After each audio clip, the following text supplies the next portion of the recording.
The temperature at 9,000 feet in December is not cold the way most people understand cold. It is not the cold of a windswept city street or a drafty hallway in January. It is the cold of stone and silence, the kind that settles into the joints and reminds the body of what it is actually made of. At Kestrel Mountain Combat Range, the cold came before the light every morning, rolling down the granite faces of the Bitterroot Peaks and spreading across the flats where the target frames waited in the dark like sentinels that had been standing there long before anyone arrived to shoot at them. The woman who reached the north checkpoint at 0743 did not look like she belonged here. She wore a field jacket with every patch removed. The fabric had faded at the shoulders in the way that happens when a ruck strap rides the same groove for years, two pale stripes where the sun and the friction had worked the color down to almost nothing. The left sleeve showed a small repair at the elbow, stitched with the kind of neat economy that said whoever fixed it had done it themselves with whatever thread was available at the time. Her hair was pulled back and her face had the sort of stillness that does not come from calm but from practice. No rank, no unit, no identification visible anywhere on her person. She carried a small pack over one shoulder and she walked up to the chain barrier at the same pace she would have walked anywhere, steady and unhurried, the pace of someone who has crossed worse ground than this in worse weather and not thought much about it either way.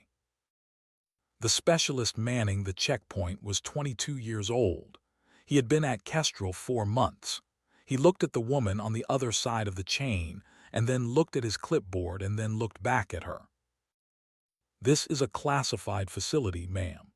Civilian access is not permitted without prior coordination and a base access pass signed by the installation commander. The woman looked at him, the way an instructor looks at a student who has just said something that requires a particular kind of patience to address. "I need access to the classified evidence storage building," she said. "I need to inspect and sign out the AI AXMC platform currently cataloged under evidence hold serial number K79. The specialist blinked. She kept going before he could decide what to say. "That rifle has been in evidence hold for 37 months. It is a classified precision platform with a Spectre 7 data integration module installed at the factory level. The module is still attached to the receiver housing. The hold code on that rifle is Bravo Lima 79er Alpha, and the only reason that code has not expired is because the file attached to it was flagged by the Office of Special Programs in September of 2022 and placed in indefinite review status." The specialist stared at her. She waited.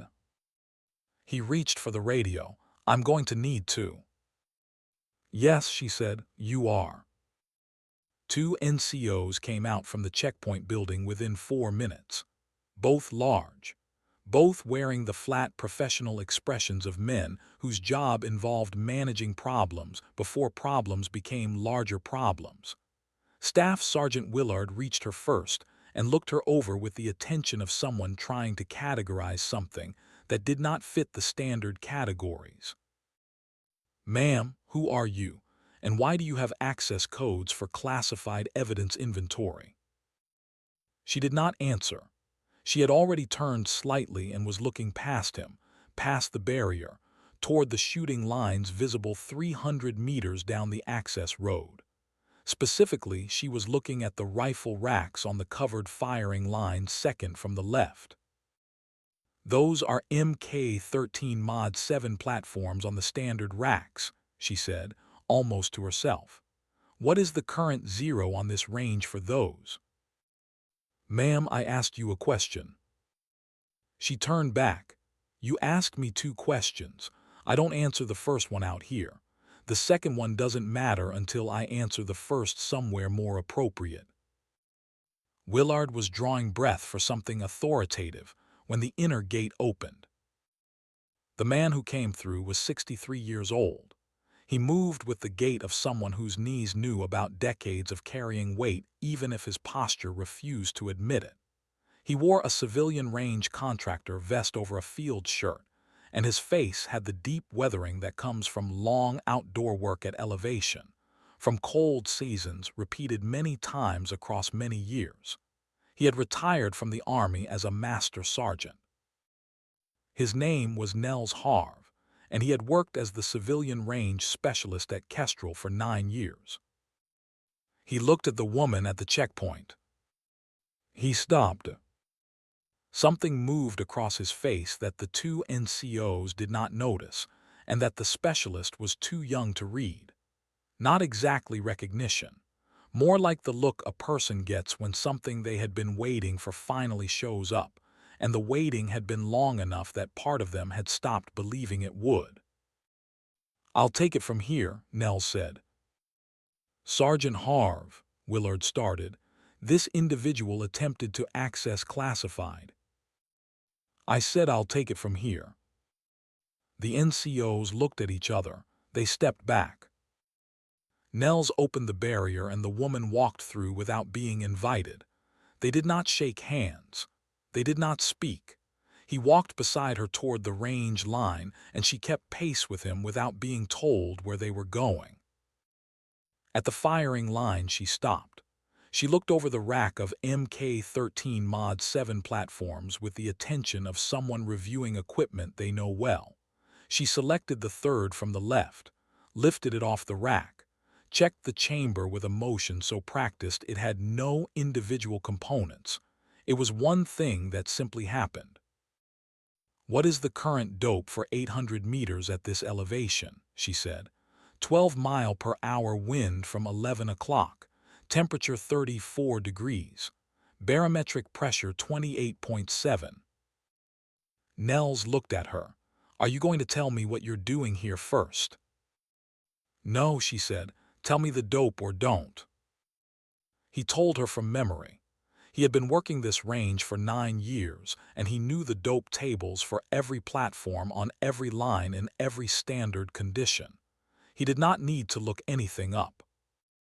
She dialed the turrets with the rifle still in her hands, not on a rest, making adjustments without looking at the scope. 6 seconds. She settled into a standing supported position using only the vertical post of the range barrier for support. No bipod, no rest. She fired. Center hit, 800 meters. She cycled the bolt, fired again, center. Again, center. Again, center. The 5th round she held for 2 extra seconds, then pressed, then stepped back from the line. Nels watched through the spotting scope and was quiet for a moment longer than he should have been, because what he was looking at was not something he had seen before. The 5th round had struck the indicator disc on the target stand. The indicator disc was a 3mm circle of red painted metal on the upper left arm of the target frame. It existed to verify that the target face had been properly reset between shooting details.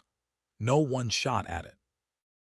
It was the size of a thumbnail at 800 meters, and there was no practical reason to hit it. Bray Wolfe had hit it. She set the rifle back on the rack. "Where did you learn to shoot like that?" Nell said. She looked at him with an expression that was not pride and was not performance. The expression of someone being asked a question they have answered many times before and no longer find interesting. "I designed the target stands," she said. Nels had worked at Kestrel for 9 years. He had seen operators from every level of the special operations community run drills on every range on this installation. He had never seen anyone hit the indicator disc from a standing, unsupported position at 800 meters with a service platform. He said, "Come with me." They were halfway to the range operations building when the vehicle arrived. It came down the main access road from the direction of installation headquarters. A dark gray sedan with a government plate. 2 occupants. It stopped in the pull-off area near the firing lines and both doors opened. The first person out was a military police sergeant with a lanyard and a clipboard. The second was a warrant officer, one in a clean uniform whose face looked like his rank was relatively new. The MP sergeant began reading from his clipboard. He read with the careful cadence of someone who understood that the document was doing the work, and his voice was simply the delivery mechanism. He was 8 words into the second paragraph when the warrant officer stepped around him. The warrant officer looked at the woman standing near the range operations building. He stopped. He looked at her for a moment that lasted 2 full seconds longer than a standard look lasts. Then something happened that stopped the MP sergeant mid-sentence and caused Staff Sergeant Willard, who had followed from the checkpoint, to go very still. The warrant officer came to attention and raised his right hand in a salute. He was not saluting in the direction of a superior officer. He was saluting her, and what came out of his mouth before his training or his instinct for security discipline could catch up to the reflex was a single word. Long shot. Her call sign. The MP sergeant stopped reading. Willard stood without moving. Nels Harv kept his face completely neutral and looked at the tree line at the edge of the range. The warrant officer lowered his hand. He looked like a man who had just understood that he had done something he would be explaining for a significant period of time. Bray Wolfe looked at him for 3 seconds. At ease, she said, quietly, the way someone speaks when they do not want a crowd to hear. She turned and walked into the range operations building. Nels followed and closed the door. Inside was a front desk, and behind it, a long operations room with scheduling boards and equipment logs, and a row of older radio systems that Nels had kept running past their official service life, because the newer equipment had never worked properly at this altitude. He sat behind the main desk and looked at her for a moment. "You're going to tell me who you are," he said, "or I'm going to have to make 3 phone calls I don't want to make."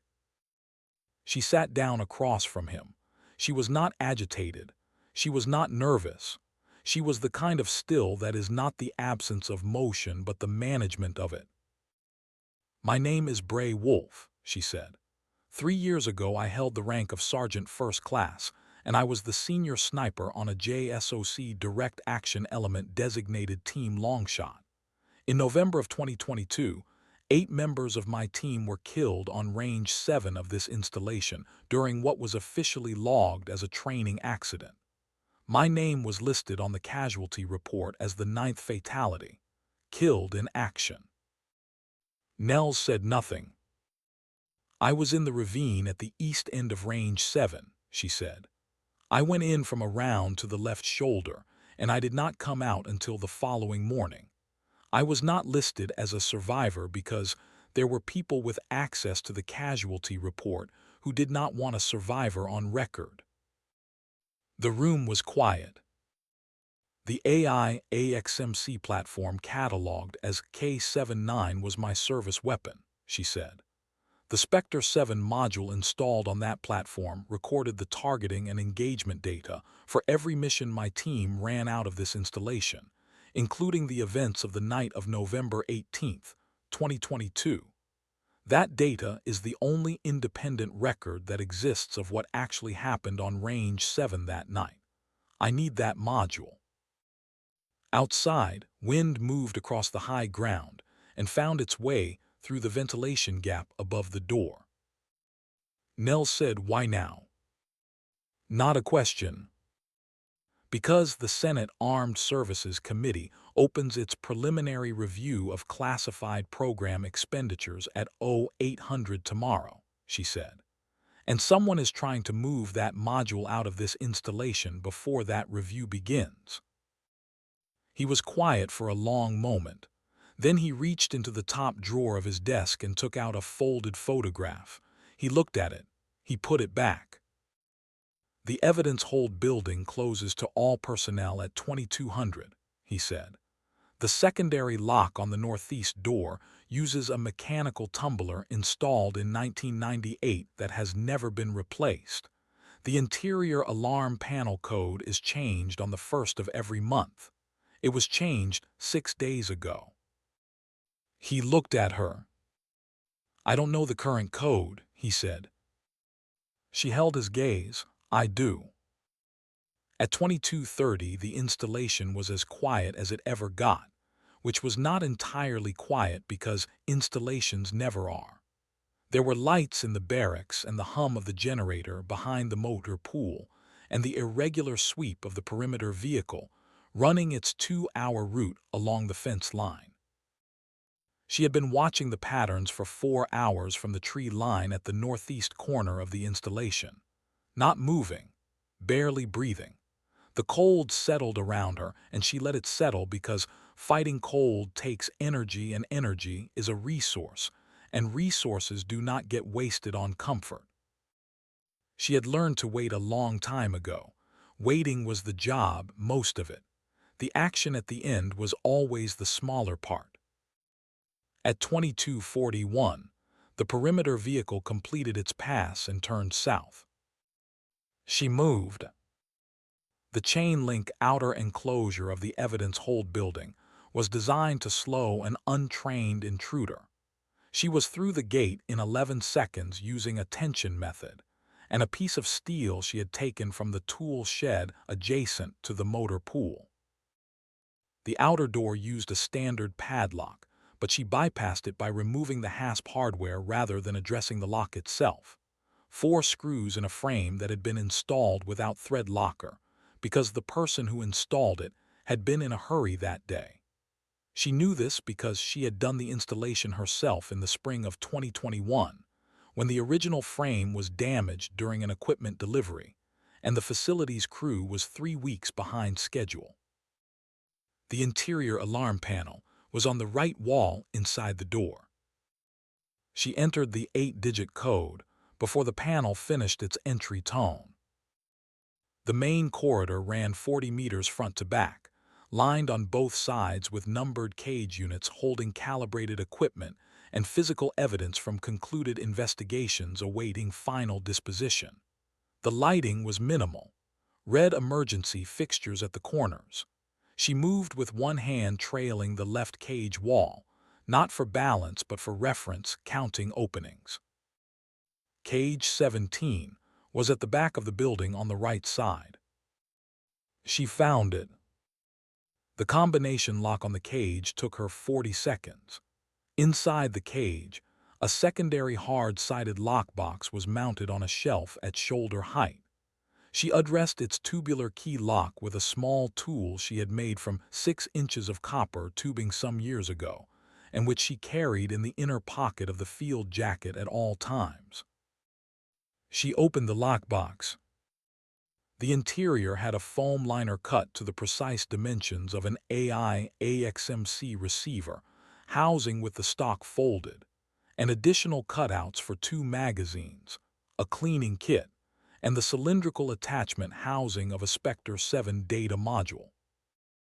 Every cutout was empty. She did not move for 5 full seconds. She crouched and looked at the base of the main cutout. The foam was compressed in the way that happens when something has been sitting in the same position for a long time and then removed. The compression lines told her the module had been in place for at least 12 months before it was taken. The dust disturbance on the shelf told her the lockbox had been accessed within the last 48 hours. At the bottom of the main cutout, there was a small piece of white card stock. 3 words printed in block letters in a hand she did not recognize. "We have it." She put the card stock in her pocket. She closed the lockbox and the cage. She walked back the way she had come, resetting each barrier as she went.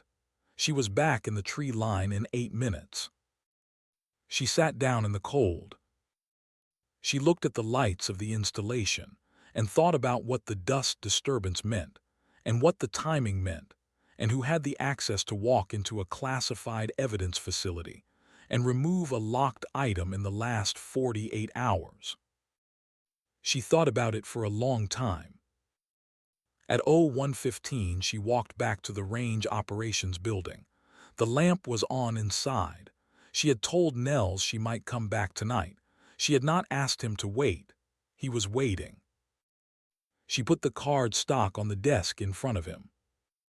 He read it, he turned it over, he set it down.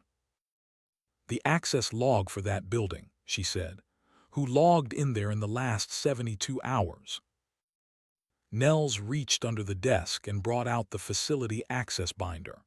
He opened it to the current week and ran his finger down the column and stopped. His finger stayed on one line. He did not look up. My badge, he said. When? Day before yesterday, 09:30.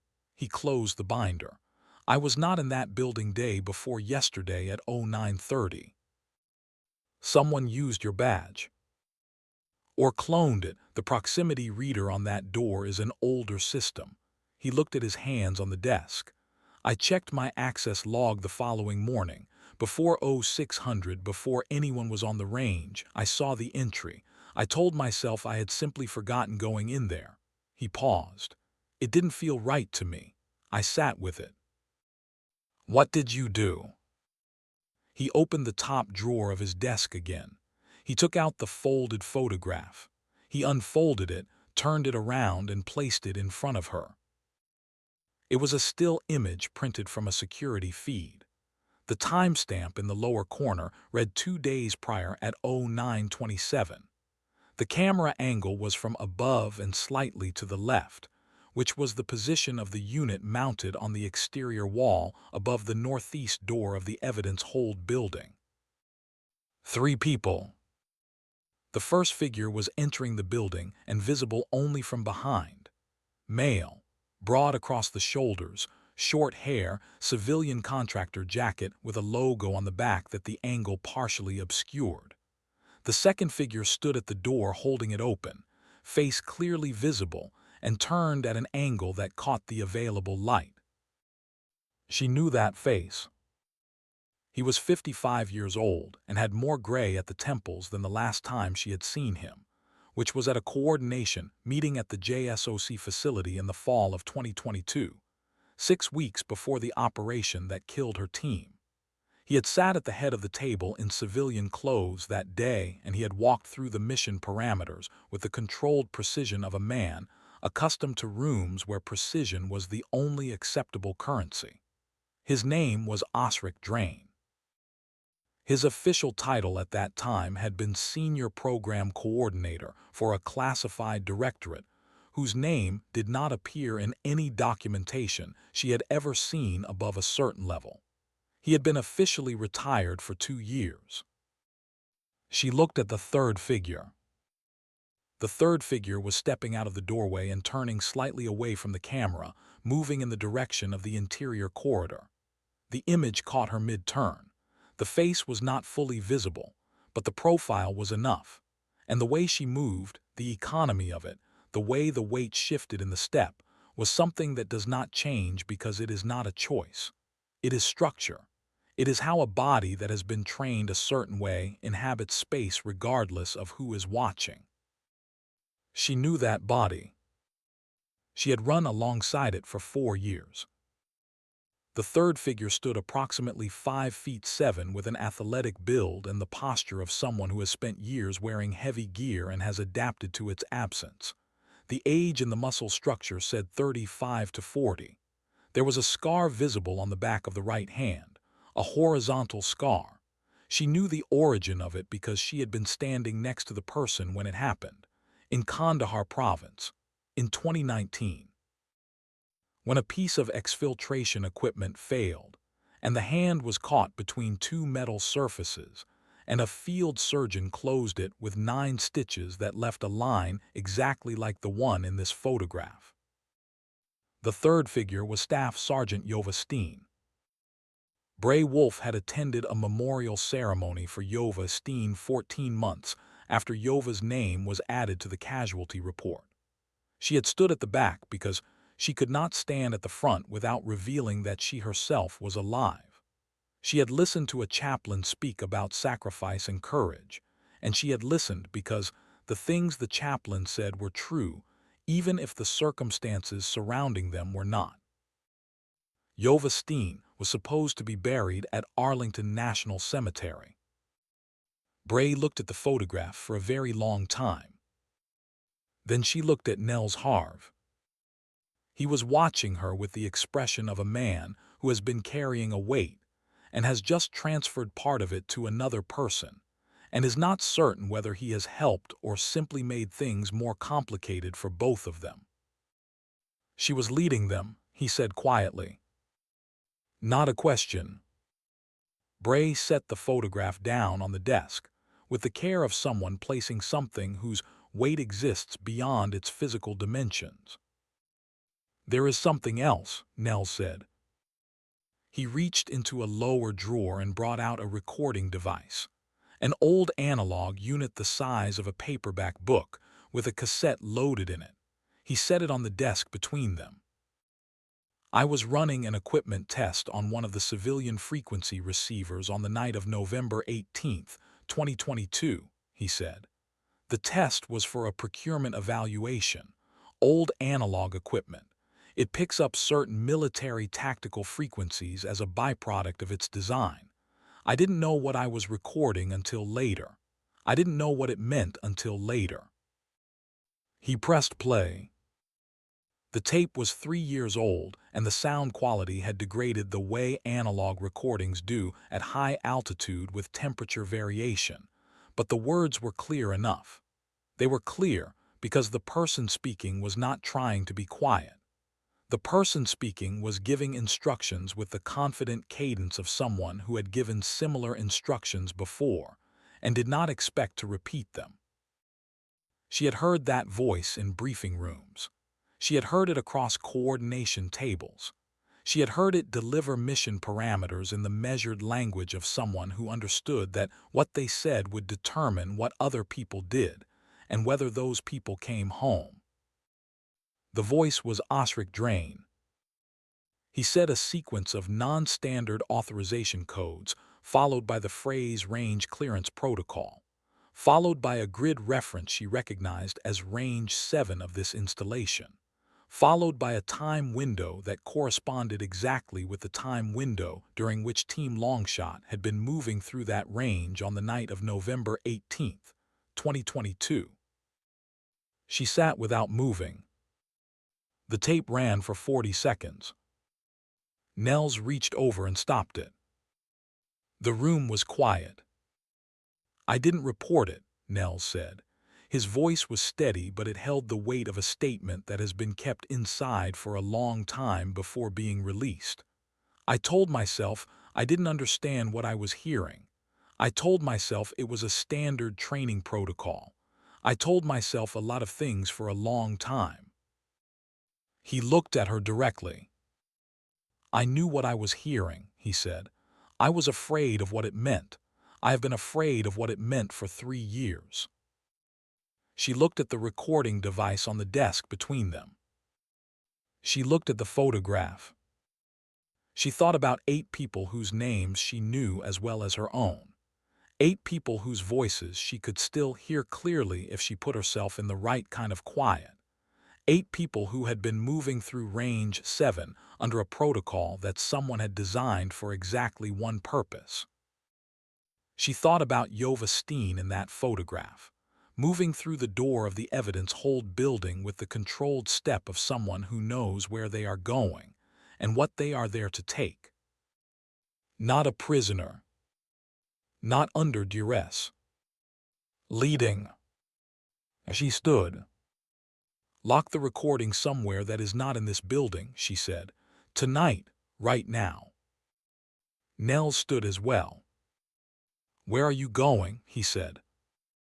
She was already at the door. Somewhere with a view of the northeast fence line, she said, and a range to the access road. She opened the door and the cold came in immediately, and she walked out into it and did not look back. Nels stood at the desk in the lamplight and listened to her footsteps on the gravel path until he could not hear them anymore. He stood there for a while. Then he picked up the recording device and the photograph and the piece of white card stock with 3 words printed on it, and he walked to the back of the operations building where the old equipment locker was, the one installed in 1987 when the building was first constructed, the one with the mechanical combination that only 2 people in the world had ever known, one of whom had been dead for 11 years. Nels was the other one. He put everything inside and spun the dial. He walked back to his desk and sat down and turned off the lamp and sat in the dark and listened to the wind coming off the mountains. He thought about the things he had told himself for 3 years, and the things he had known for 3 years, and the distance between those 2 things, which had always been exactly 0, which he had spent 3 years pretending was something it was not. Outside, the range was dark and cold and empty. Somewhere in the tree line to the northeast, a woman who was supposed to be buried at a national cemetery was watching the fence with the patience of someone who has learned that waiting is not the opposite of action. It is the foundation of it, the thing that makes the action possible, the thing that separates the outcome from the accident. She had been waiting for 3 years. She was done waiting. Something was coming down from those mountains with the cold. She could feel it the way she could feel a wind shift before the data confirmed it. Not instinct, calculation, the reading of 10,000 variables that the conscious mind does not process individually but arrives at as a single clear conclusion. They had the module. They knew she was here. And they were going to come. She settled her weight into the ground and exhaled slowly and became part of the dark and the cold and the silence.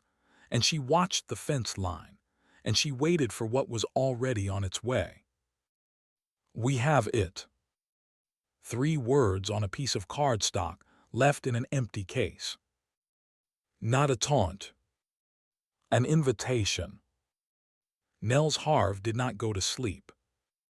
He sat at his desk in the dark after the lamp went off, and he listened to the operations building settle around him in the cold, the small contractions and expansions of metal and wood that old buildings make in winter at elevation, sounds he knew so well they had become a kind of silence over the years. He listened past those sounds to the range outside. Nothing moving. The wind had dropped to almost nothing in the last hour, which at Kestrel in December was unusual enough that he noticed it. He sat with the old analog receiver on the desk in front of him, the same unit he had been testing on the night of November 18, 2022. He had not turned it on since that night. He had kept it in the back equipment locker with the recording and the photograph because putting them together in one place had felt like the correct thing to do with things that were too heavy to carry separately. He turned it on now. The receiver hummed to life with the particular warm electrical sound of old analog equipment finding its frequencies, a sound that belonged to a different decade.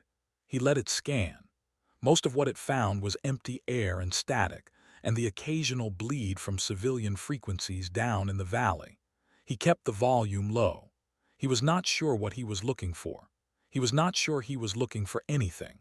He was simply unable to sit in the dark without the receiver on. At 02:14, the scanner stopped on a frequency he recognized. It was a maintenance coordination channel used by Kestrel Range for equipment scheduling, a frequency that had been officially decommissioned when the installation upgraded its communication infrastructure 4 years ago. The channel was supposed to be empty. The voice on it was not loud, and it was using brevity codes he did not fully understand, but 3 words came through clean enough that he reached for the notepad on his desk and wrote them down before he thought about it. Module recovery window closes 0600. Confirm extraction route. Then the channel went to static. He looked at what he had written. 0600. He picked up the handheld radio he had set on the desk before the lamp went off and pressed the transmit button twice. He waited, pressed again. On the third press, he heard a click from the other end, and he said it quietly, the way you say something when you are not certain who else might be listening, but you need to say it anyway. There is a window closing at 0600. Someone just confirmed an extraction route on the old maintenance frequency. They are using our channels. A pause from the other end, then her voice flat and exact. How long ago? 3 minutes. Another pause, shorter. I'm coming in. She came through the northeast door 4 minutes later, and she moved directly to the receiver and looked at the notepad without touching it. Then she sat down across from him the same way she had sat earlier and looked at him with an expression that had changed in some quality he could not immediately name. Something that had been held at a distance was closer now. Tell me exactly what you filed on the morning of November 17th, she said, the day before. He had known this was coming since the moment she walked into the range that morning. He had known it was coming for 3 years.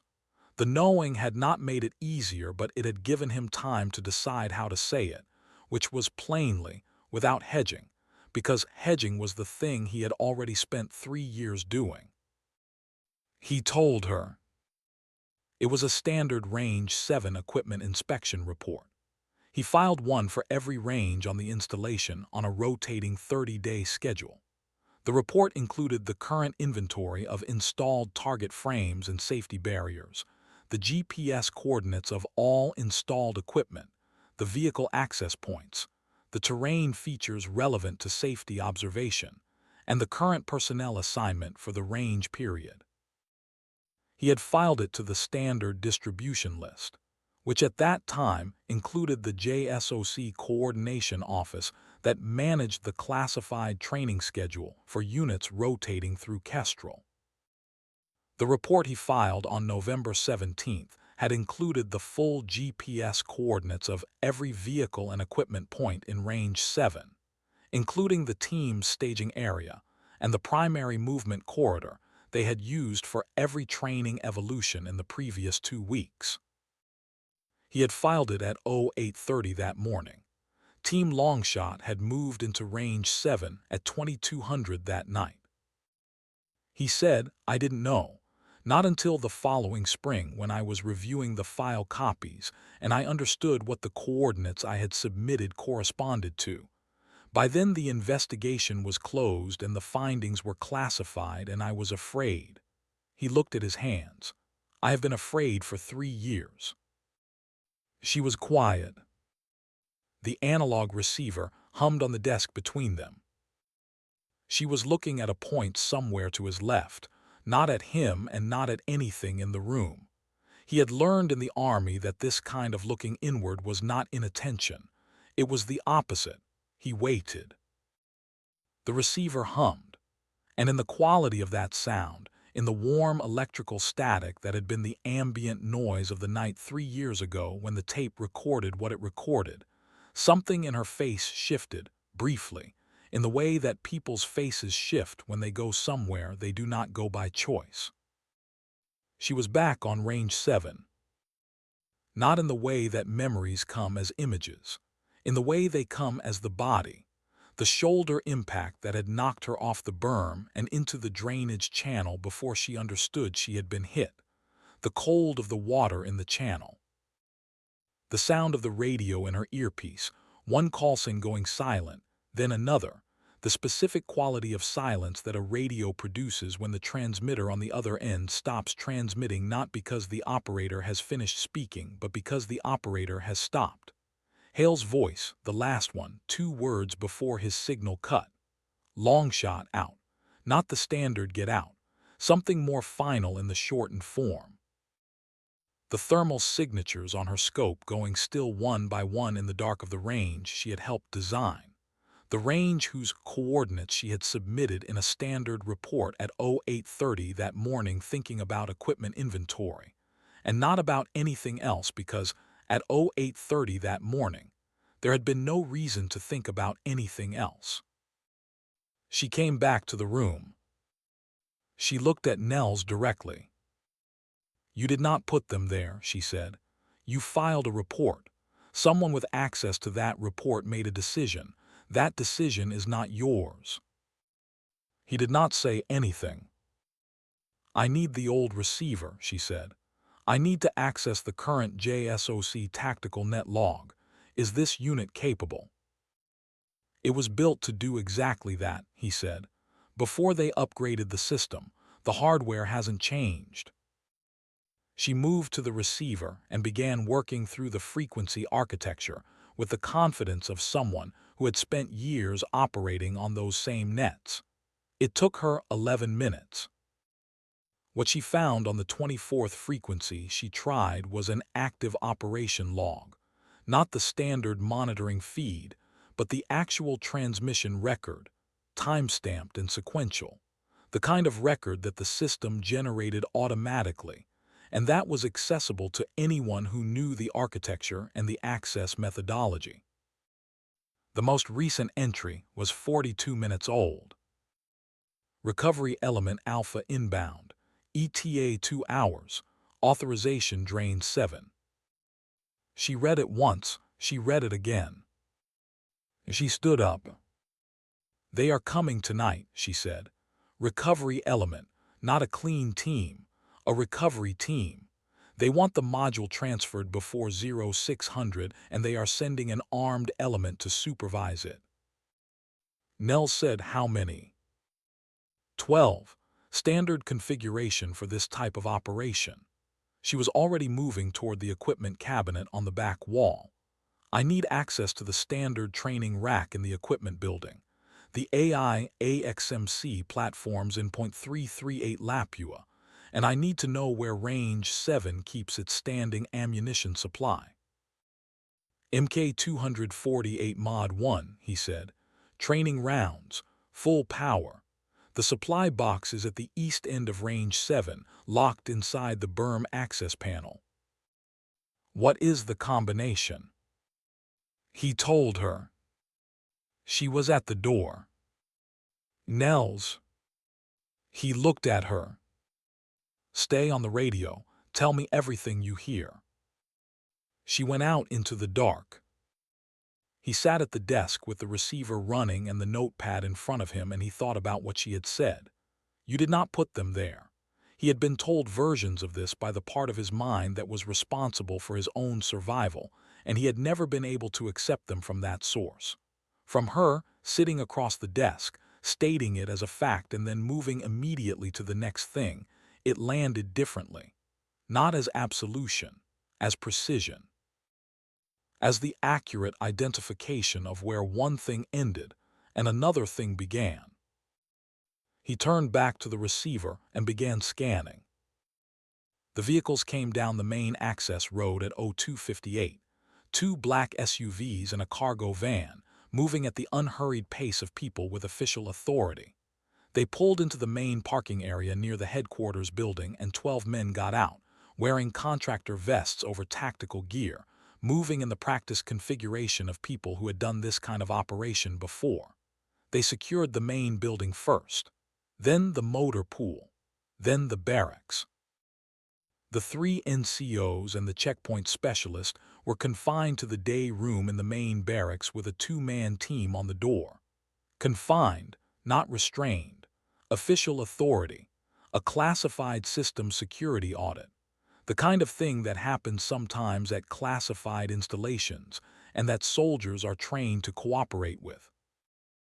Nels watched through the operations building window until one of the contractors noticed the light and came to the door.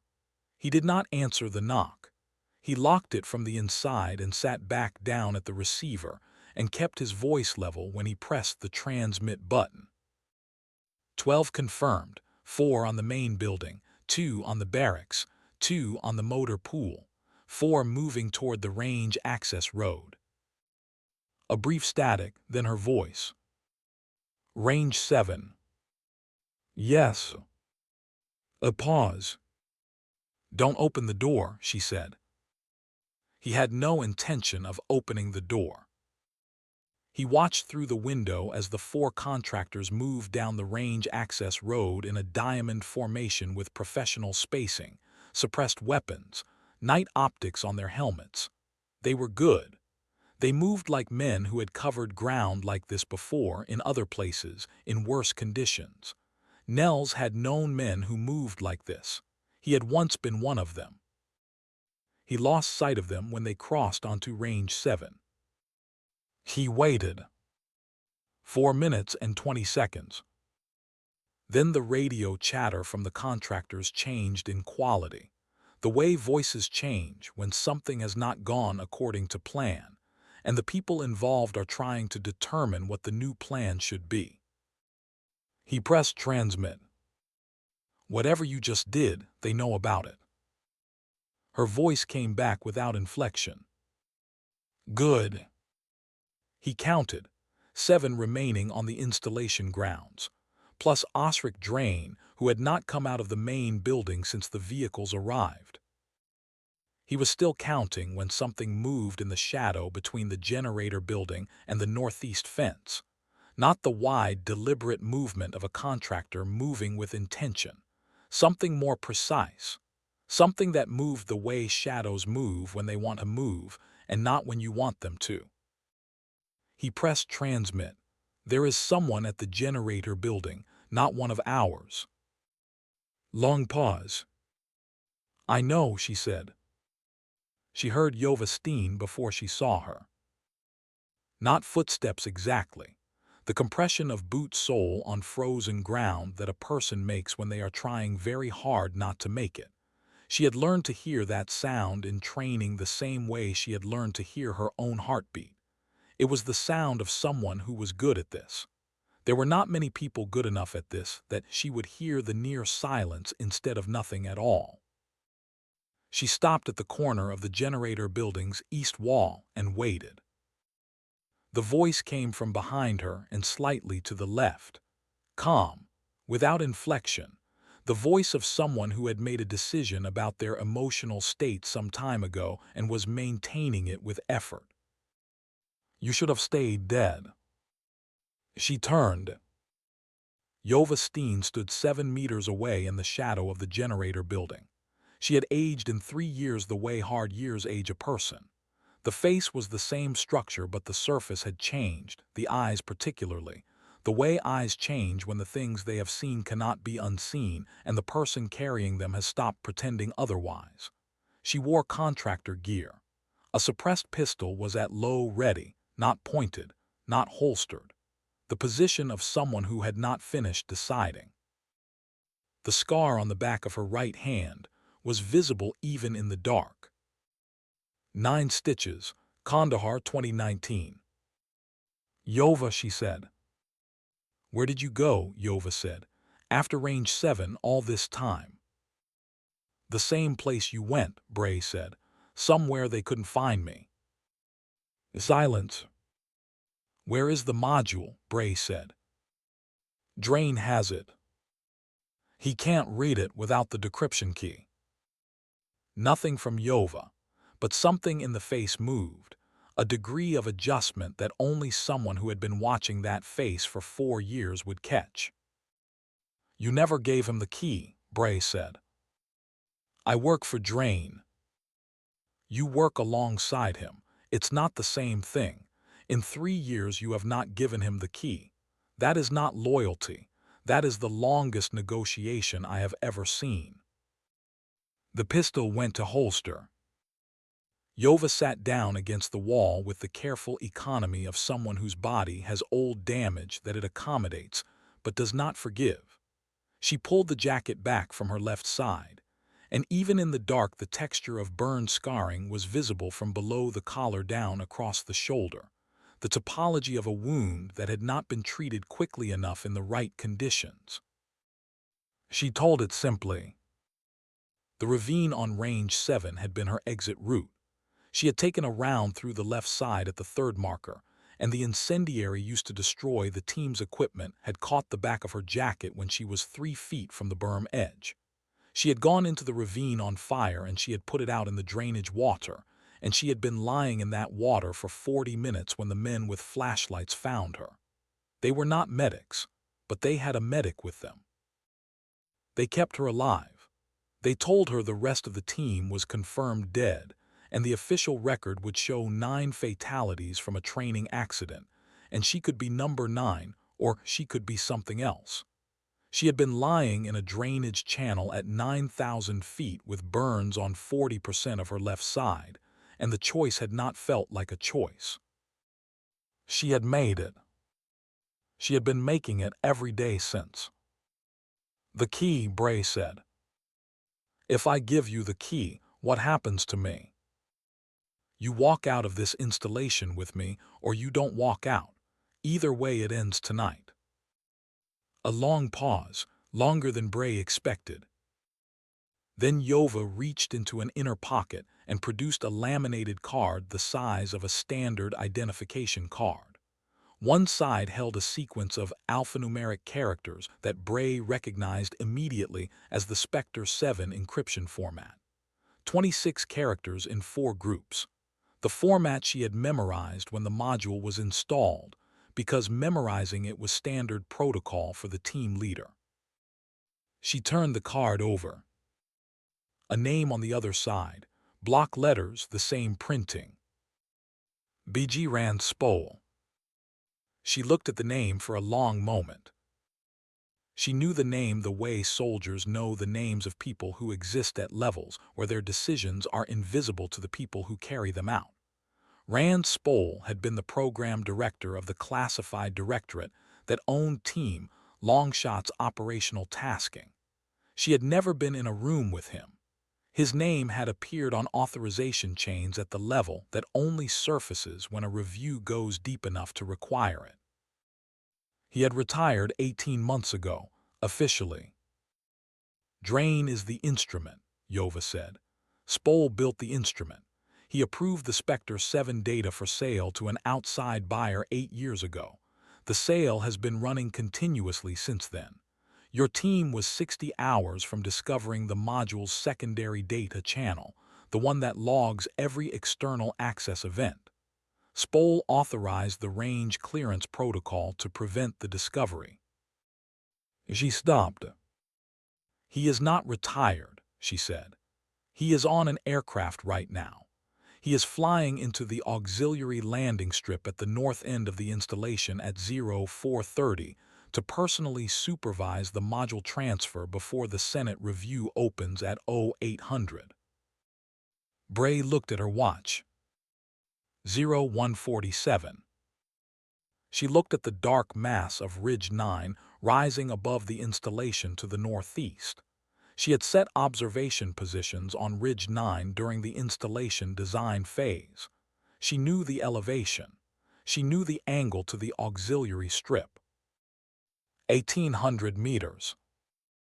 Before she could take that position, there was something that needed to happen here.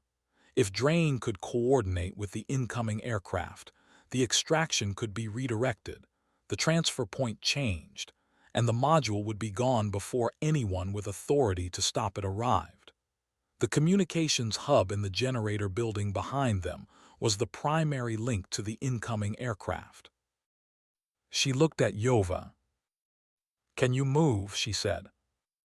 Yova stood up from the wall with the economy of someone who has answered that question before under worse conditions. "What do you need?" Yova said.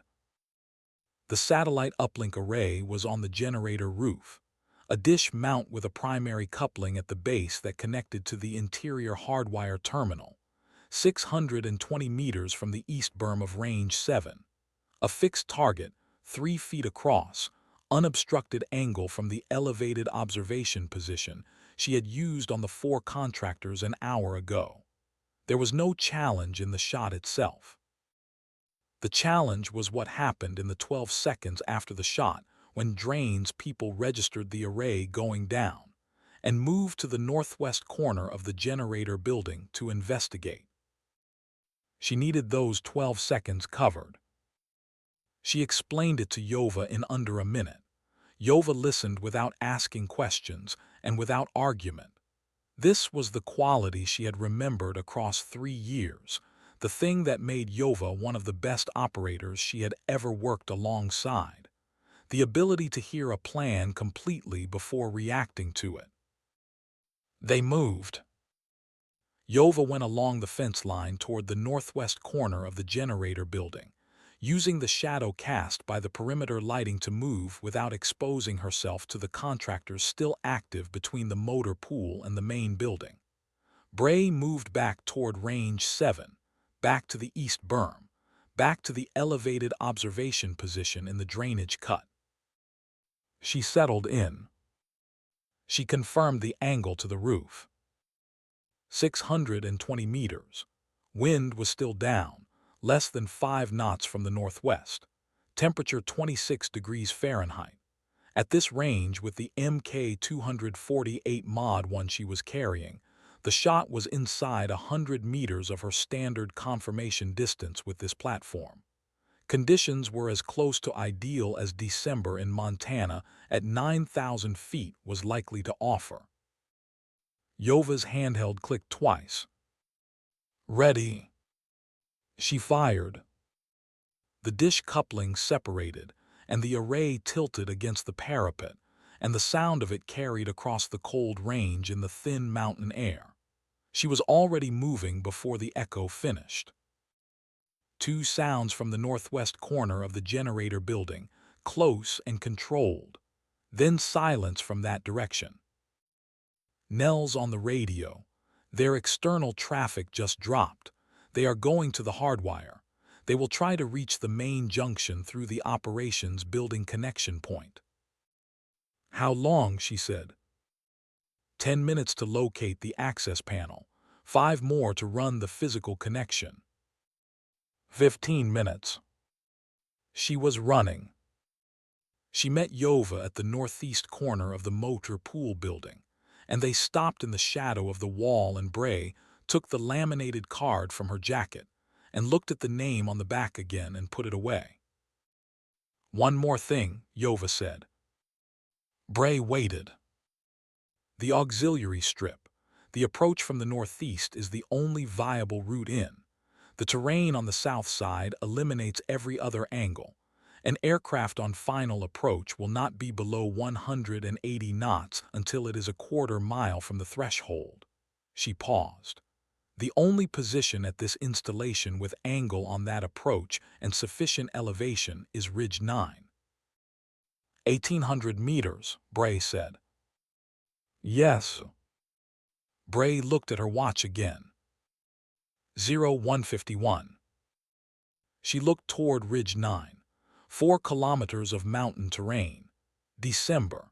Dark.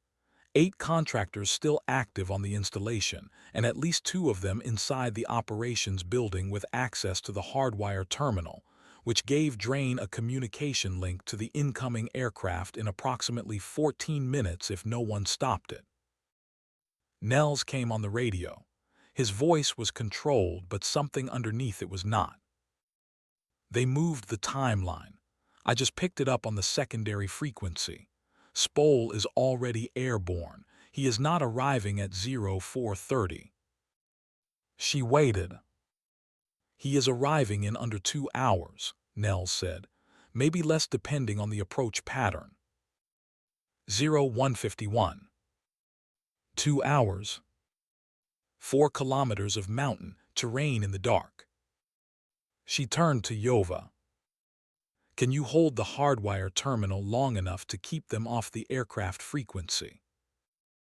Yova looked at the main operations building across the installation. Long enough for what? Yova said. Long enough for me to get to Ridge 9, Bray said. A pause. The cold moved between them. Go, Yova said. She went. She crossed the northeast fence line at the same point she had used that morning when it was not yet morning, and the range was quiet, and she had not yet seen the photograph, or heard the tape, or read 3 words on a piece of card stock that told her something she already knew. She hit the tree line at a pace that was not quite running, but was faster than it should have been on this terrain in this dark, and she set her eyes on the dark shape of Ridge 9 above the tree line, and she moved toward it and the cold closed around her, and the installation lights fell away behind her, and there was nothing ahead but terrain and distance, and the 2 hours that stood between everything she had come here for, and the aircraft carrying the man who had made the decision that ended 8 lives and had spent 3 years making sure the evidence stayed buried. 2 hours. She had worked with less. 4 kilometers of mountain terrain in December dark at 9,000 feet is not something that can be rushed. She knew this not as an idea but as the body knows things that have been tested enough times to become fact. The body's instinct to move faster in response to urgency is precisely the instinct that finds the hidden ice and the buried root and ends the mission before it reaches its purpose. She moved at the pace the terrain allowed, not slower than that, not faster than that. With the specific calibrated urgency of someone who understands that arriving functional in 90 minutes is worth more than arriving broken in 70. The tree line north of the installation perimeter was a mixed stand of lodgepole pine and Engelmann spruce, dense enough to break the wind but open enough at ground level to move through at pace. She knew these trees. She had walked this approach in August of 2018 with a GPS unit and a set of topographic printouts during the installation design phase, because designing a training range required understanding every angle of approach from every direction, not just inward from the shooting positions, but outward from the surrounding terrain. She had noted the drainage cuts and the game trails, and the patches of exposed rock where footing was uncertain, and the areas of soft ground that would hold the impression of a boot for days. She used that knowledge now. The first contractor patrol was at 11 minutes into the stalk. 2 men working a wide arc northwest of the perimeter fence, moving at the unhurried pace of people who do not expect anyone to be out here. She heard them before she saw them. She went flat behind a spruce trunk and let them pass at 22 meters and did not breathe in the interval between their footsteps and waited until the sounds of their movement faded completely before she rose and continued. The second patrol was a single man on the ridgeline 200 meters short of Ridge 9, working a short back and forth pattern, his attention directed downhill toward the installation lights. She read his focus, moved across his arc during one of his downhill looks, and was past him before he completed the turn. The third element she did not see. She heard a boot test a patch of ice 40 meters to her right, and she stopped and read the interval of the sound, and took a line 30 meters further left that added 4 minutes but kept her entirely outside their search arc. She reached the base of Ridge 9 at 0231.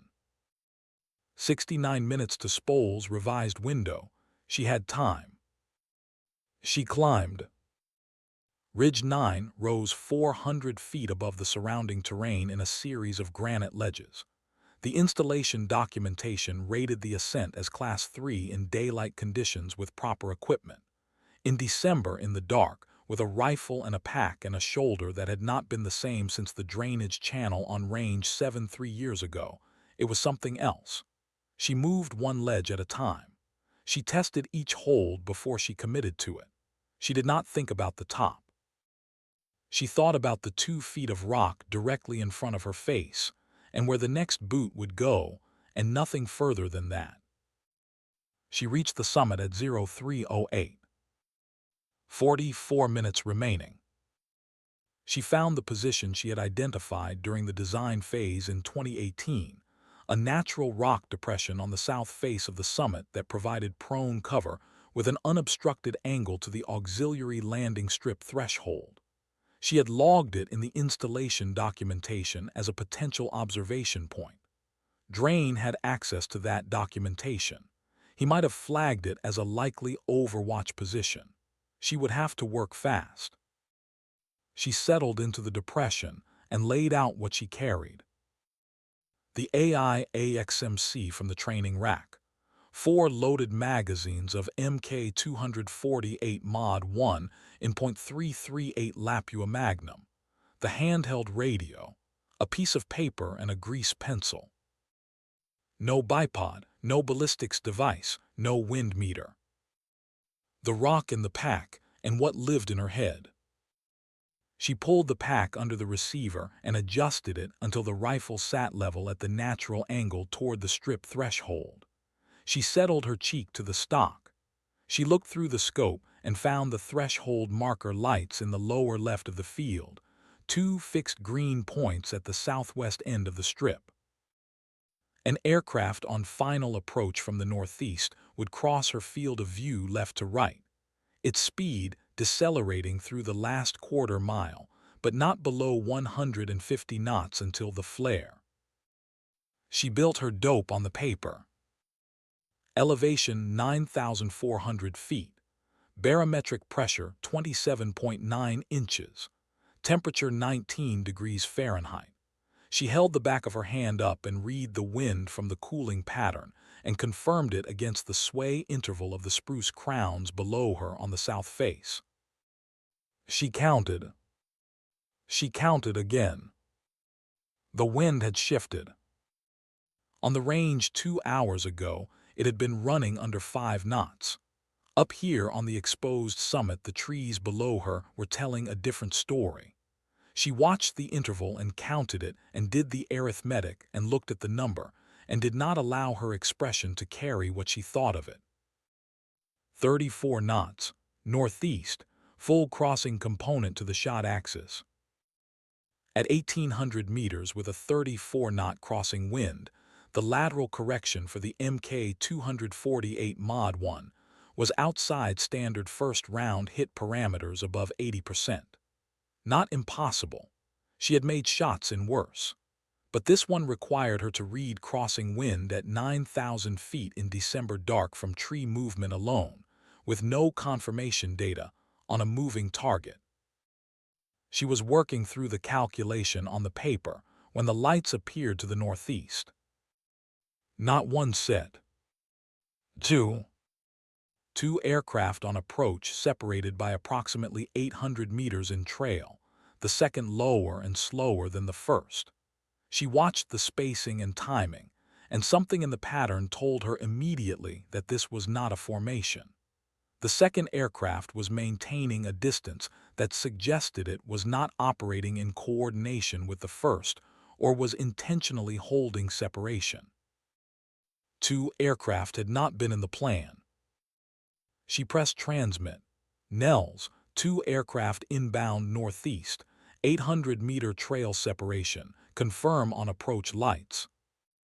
A beat of static, longer than it should have been. I see them. His voice was different. Something pressed into it below the surface that he was working to keep out of the words. Bray, there is someone in the operations building with me. He has been here for several hours. I did not call it in because I was not certain he was a threat. She went still. Drain, she said. No, Nels said. Someone I have not seen before. He is wearing a DoD contractor badge.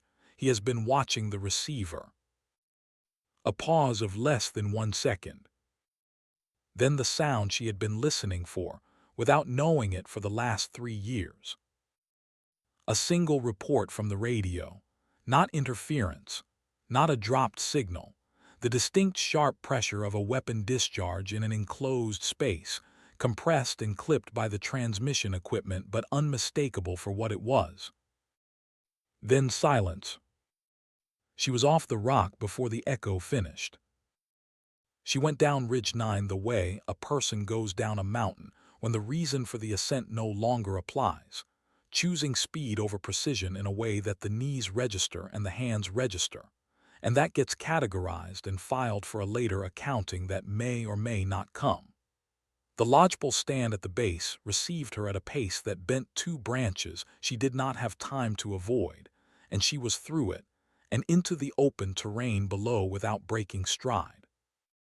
2.4 kilometers. 14 minutes. She came through the northeast door of the operations building at 0341, in the way she had been trained to come through doors in situations where the person on the other side might have a reason to be oriented toward it. Two men in the main corridor. Not the contractor type that sweeps perimeters, personal security, the kind that stays within arm's reach of the person they are assigned to and does not get deployed elsewhere. They were positioned one at each end of the corridor, and they registered her entry in the first half-second. She took the near man with the rifle stock driven into the base of his chin as she came through the door, using his drop to redirect her momentum toward the far man before he could complete his draw. The far man was faster than the first and had both hands on the weapon, but not the angle. And in the corridor's tight geometry, what followed lasted 4 seconds and ended with both men on the floor and no discharge from either weapon. 4 seconds. She moved to the communications room at the back of the building. The door was closed but not locked. She opened it. Rand Spole was standing at the communications terminal in the back wall, the hardwire terminal that connected to the installation's main junction, with a device in his hand she recognized as a signal jammer. He was in the act of seating it against the terminal port. She said, "Put it down." He looked at her. He put it down. He was 62 years old, and he had the appearance of a man who has spent a career in rooms where other people did the work that was visible, while he managed the architecture that made the work possible. He was not physically imposing. He wore a DoD contractor identification badge on a lanyard, the standard issue for technical personnel doing equipment assessments, and he had been wearing it since he arrived at this installation 6 hours ago in a civilian vehicle, and walked through the operations building door with 3 pages of authorization documentation, and sat in the corner and watched and waited for the operation to complete. The operation had not completed. He understood this. She could see it in him. The quality a man carries when he realizes that the structure he has spent years constructing and years defending is no longer standing. She had seen that look before, in other rooms, in other endings. It was not satisfying, and it was not the point. She crossed to the chair beside the far wall and gestured at it. He sat. The 2 aircraft she had been tracking from Ridge 9 had broken their approach before she reached the operations building. She would learn the details from Nels later. The pilots had held their circuit over the Eastern Valley for 11 minutes after all contact with their extraction coordinator on the ground went dark. No transmissions, no confirmation codes, no response on any of the agreed frequencies. At 11 minutes, someone with authority above the pilots made the decision that an operation which had gone entirely silent was an operation that had failed at the source, and that the correct response to a failed operation was distance. The aircraft had turned northeast and were climbing toward their alternate routing. The payload transfer authorization, the buyer's representatives, the downstream transaction that Spole had spent 8 years constructing, and that required this particular night to be its completion, was 200 kilometers away and gaining altitude. Whatever Spole had planned to manage from this room, the room was no longer relevant to it. Nels Harv was sitting in a chair against the wall. He was upright and his eyes were clear, and she felt the specific relief of a person seeing something they were not entirely certain they would see. His left temple carried the early reddening of a blow that had connected in a space where there was not much room to swing. He had not gone down. He had the look of a man who made a decision about going down a long time ago and had not revisited it since. He looked at her with the expression of a man who has been waiting and who is ready to be done with the waiting. He reached into the pocket of his range contractor vest and took something out and set it on the desk beside him. The cylindrical housing, of a Spectre 7 data module. She looked at it. She looked at him. He said, "I took it out of the lockbox yesterday morning, before 0600, before anyone was on the range." He let that settle before he continued.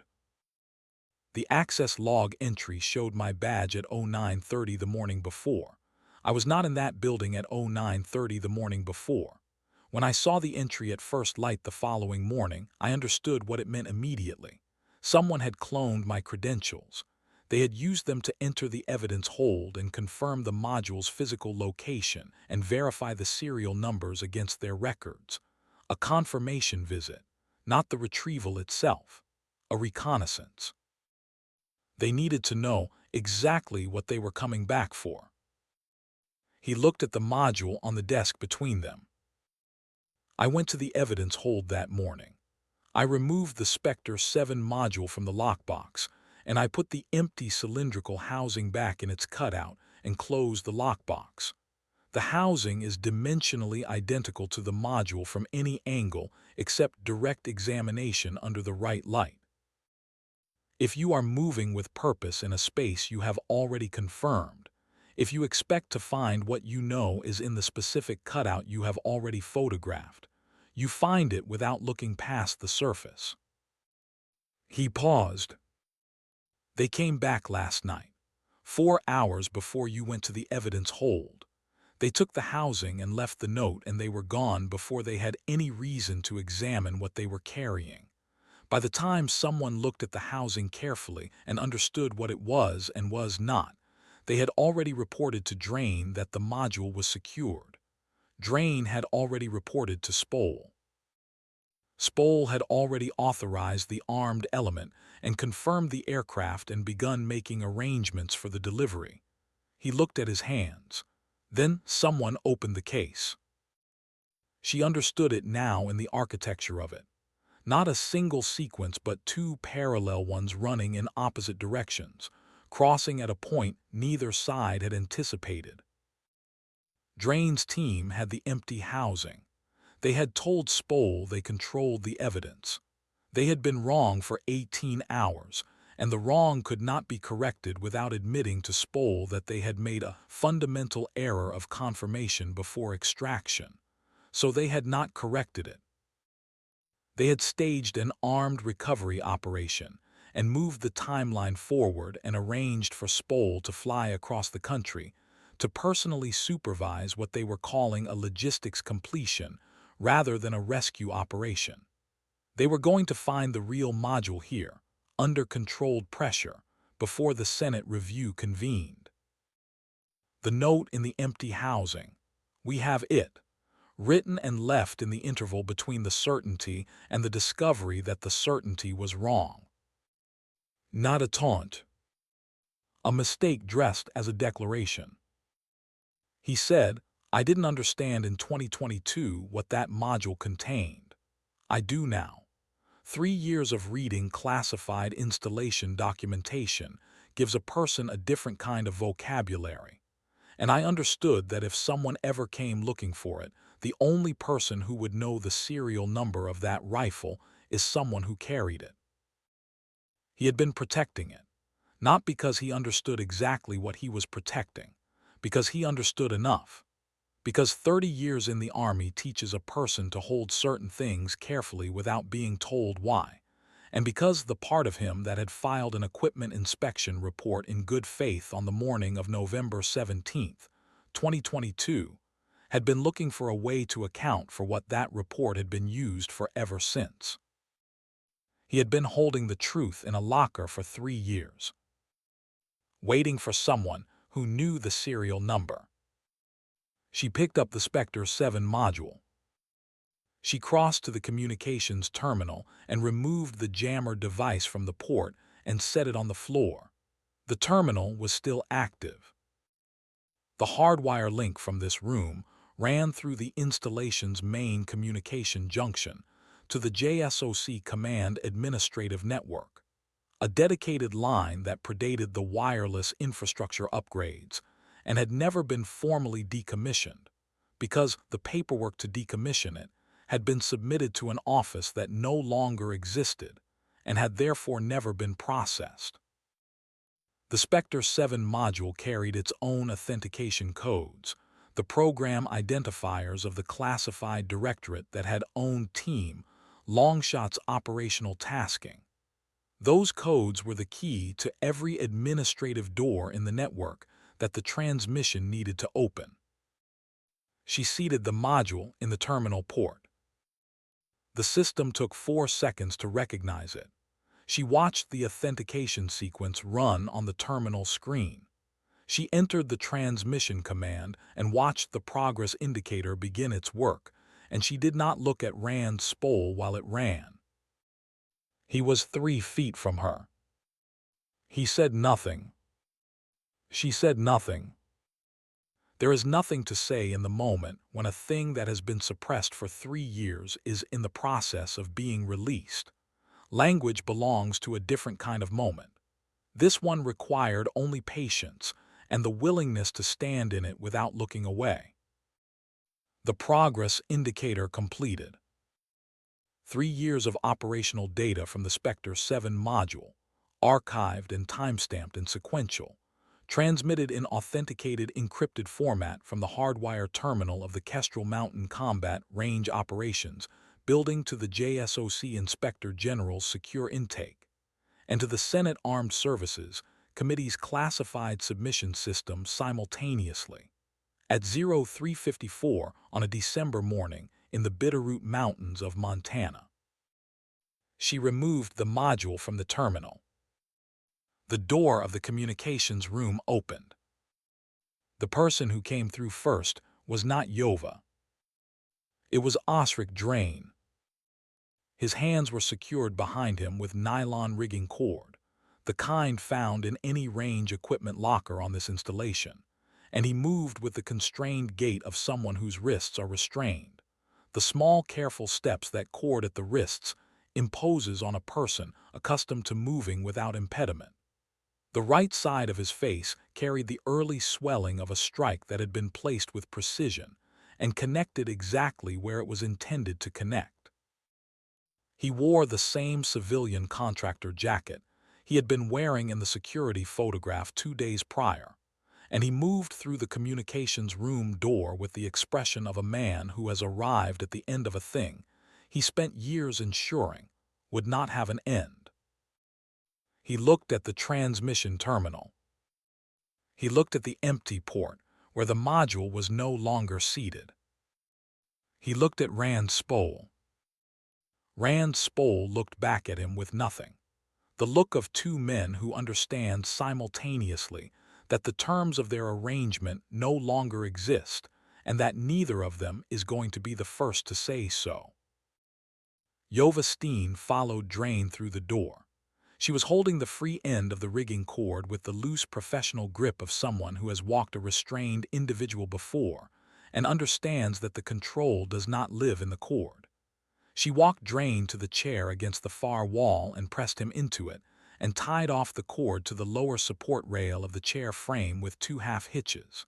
She straightened up. She looked at Bray. "The men who came with him," she said. "I dealt with them through the night, one conversation at a time, starting with the ones nearest the operations building. Most of them understood the situation when it was explained in terms they could work with." She paused. Drain required the second explanation. She said it without inflection. It was information, not a story. She looked at the terminal. She looked at the empty port. Something in her face completed a calculation she had been running for a long time. Then she reached into the inside pocket of her contractor jacket. She set something on the desk next to the terminal. 8 pairs of dog tags in a row, military issue. The chains were worn and several of the tags carried the scratches of years in the field, the letters still legible but marked by everything that had happened since the last time the names on them had been read aloud at an accountability formation. "I kept them," Yova said, "for 3 years. I took them from the evidence hold the first time I had access to it.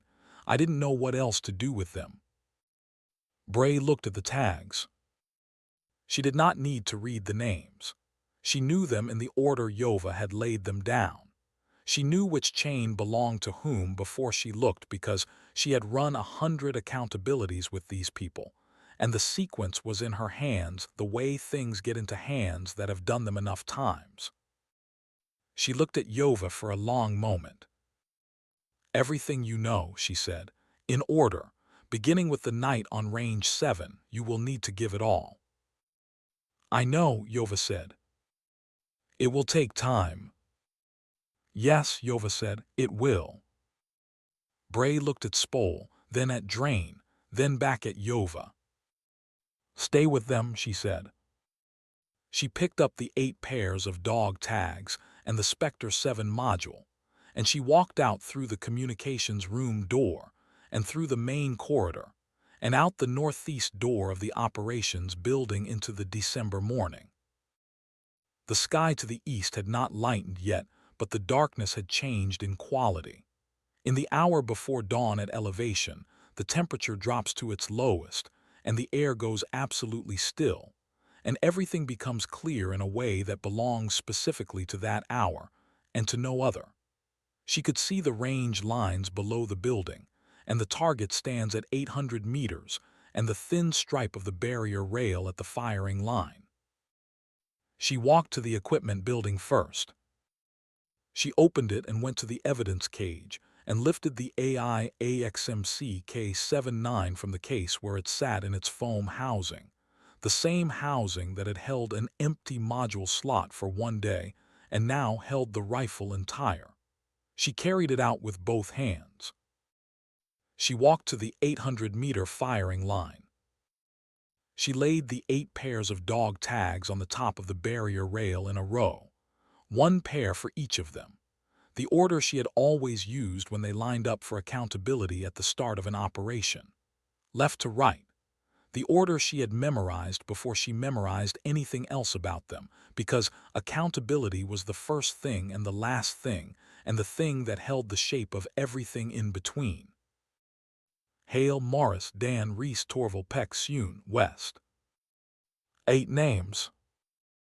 She lifted the K79 and settled it against her shoulder, and looked through the scope at the 800-meter target in the pre-dawn dark. She did not need to adjust the turrets.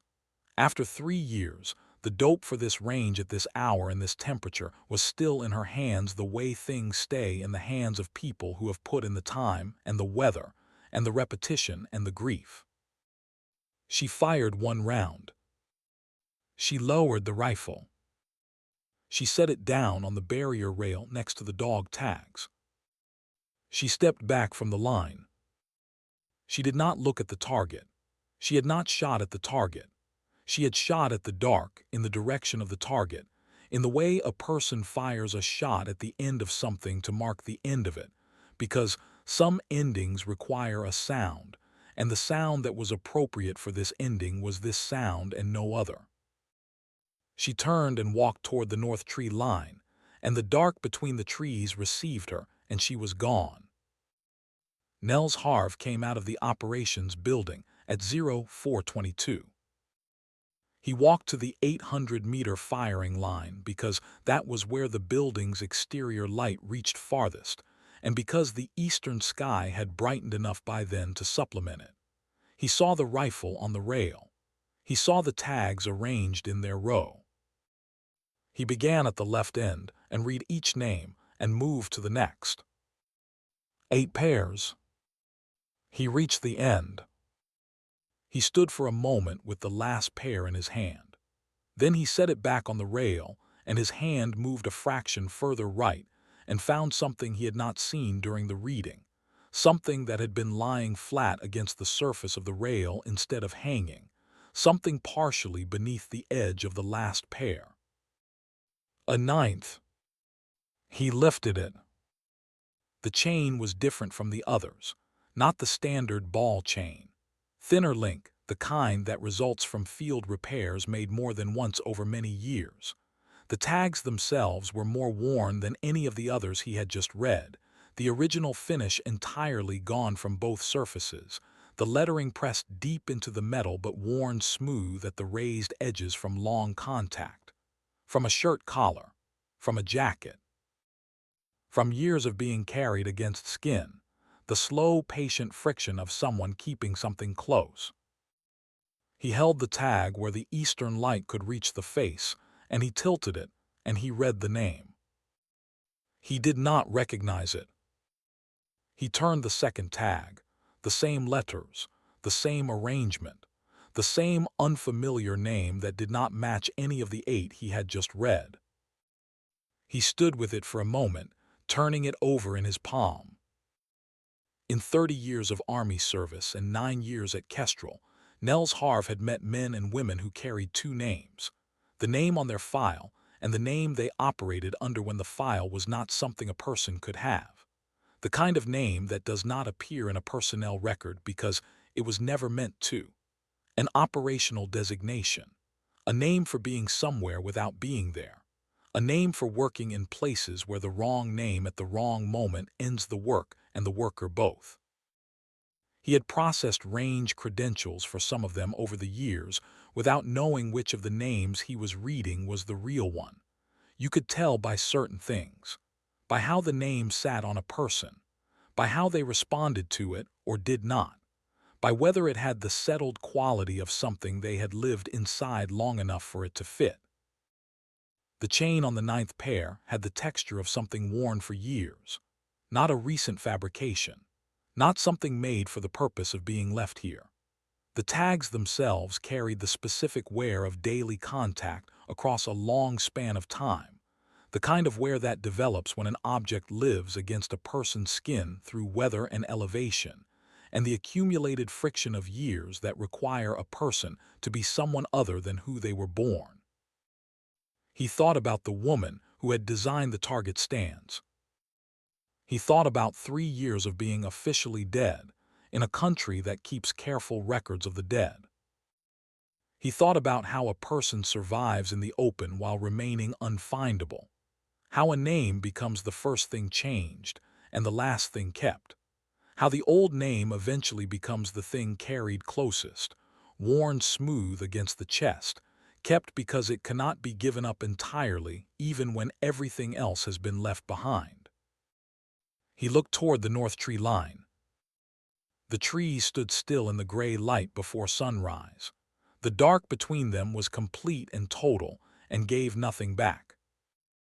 He looked at the rail, 9 pairs of tags, the 8 names he knew, the one he did not. He counted them one more time. 9. On the 800-meter target downrange, at the center of the target face, there was a hole that had not been there the day before, placed exactly where it needed to be, made by a woman who had designed the stands that held the target and who had been listed as killed in action for 3 years and who was gone again now, back into whatever terrain came next, in whatever direction the work required. 9 pairs of dog tags on the rail, the 800-meter line. 8 names that Nels Harve knew. 1 name that no one at this installation had ever known. He stood at the firing line for a long time, holding the 9th pair in his closed hand, feeling the worn edges of the chain and the smooth raised letters of the name against his palm in the cold before sunrise. And he thought about all the things that he had not known, and all the things that he had chosen not to know, and the long distance between those 2 categories, and how a man lives inside that distance for years, and what it means when the distance finally closes.